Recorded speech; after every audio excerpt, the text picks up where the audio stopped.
Fate Stay Night. This classic visual novel adaptation has always stuck with me in my heart. From its wild fight scenes to its amazing characters, there's one thing that can be said. The story is absolutely beautiful. And there's something to be said about the characters who drive such a well-told story. And of course, one of the big reasons for that is our lovely Saber. Otherwise known as Arturia Pendragon, she's beautiful, powerful, and serene. And what we've got our hands on today might just be one of the best figures I've gotten in a long time. Hello everyone, and welcome back to another review. This time we'll be looking at the 1/7 scale Saber Fate Stay Night figure by GoodSmile Company. And we can take a look inside of the figure and see all of the accessories inside. Take a look at the side, we get a little preview, the back with the various poses, the side where we can see the back of the figure. Here we have the lovely Saber in all of her glory with everything that comes in the box. The figure itself, the base, and the sword, as well as an extra sword. I purchased this lovely figure from AmiAmi Pre-Owned for a whopping 11,980 yen. I see it pop up somewhat regularly, so if you're looking to get one yourself, there you go. For what I paid, I have to say it's not a bad price at all. Now, actually jumping into the figure here, let's take it apart and see what we have going on. First, looking at Saber herself, I just want to get into her general build quality. She is incredibly well built. She is quite heavy. The plastic on the skirting is really my only major qualm. It feels a little clunky. Taking a look at her plate armor, the plate armor feels a little thin and clunky as well, but the rest of her is pretty well built. It feels like really solid plastic from head to toe, the dressing aside. Being a very minor issue, considering that won't be seeing any movement or hopefully any issues with that.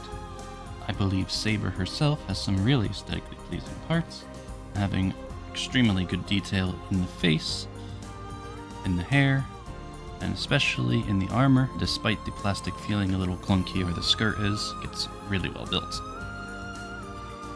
I love this base design. I think it is amazing. I wish bases in general had more effects in it like this, for dirt and damage and so forth, because I think it is really good, and the Fate Stay Night logo jutting out of the base is a really nice touch. I really like that as well. That being said, the base does present a little bit of an issue. As you can see, there is a metal peg here, and when attaching Saber to the metal peg in her shoe here, putting her down, you do get a little bit of a wobble. This does bring some concerns for longevity, whether or not the figure itself will lean, or the plastic on the inside will deteriorate over time from the weight of it. It's really hard to say. Overall, I'm not too concerned about it, but it is definitely something to be aware of. Each of the swords, you can remove the little end cap and put it through her hands like so to get that amazing finished design. I really love the design of this figure, especially the base. Looking at her from every angle, she really does look like the incredible knight that she is. GoodSmile Company really does a great job with their Fate Stay Night figures, and this one is definitely no exception.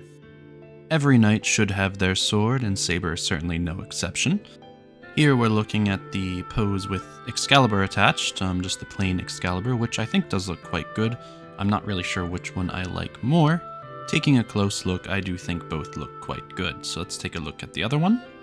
We can see quite a few differences, and generally speaking, it gives the figure quite a bit more life as well. Here on the powered up sword, everything is completely transparent with the waves and tendrils going around the sword. Because of this, it lacks a little bit of detail, but it still looks really good. With the normal Excalibur, we have quite a bit more color and detail added to the sword. You can definitely see the blade stand out a little bit more. Honestly, the improvement to detail with the colors does make it pop out quite a bit more, but the waves and tendrils on the powered up Excalibur do give it a little bit more uniqueness and flesh out the character on a higher level. So regardless of which variation you prefer, GoodSmile Company leaves no room for disappointment, and Excalibur is just as glorious as the legend makes it out to be. I think with the incredible quality of this figure, not only is Saber the face of the Fate series, but she is, in a way, the face of GoodSmile Company. With that out of the way, if I were to give this figure a rating, I would probably give it about an 8 or 9 out of 10. It's a really incredibly well-built figure with a lot going for it. Even with the minor shortcomings, such as the dress being a little bit flimsy or clunky, it still really holds itself together. This is definitely one of my favorite figures and is going to remain a centerpiece in my collection. Please let me know your thoughts down below, and also tell me, who is your favorite character in the Fate franchise? Mine is definitely Arturia, Saber here. And this just about wraps up my thoughts, so while you're down there, leave a like, and don't forget to subscribe. I'll see you in the next one. Bye bye.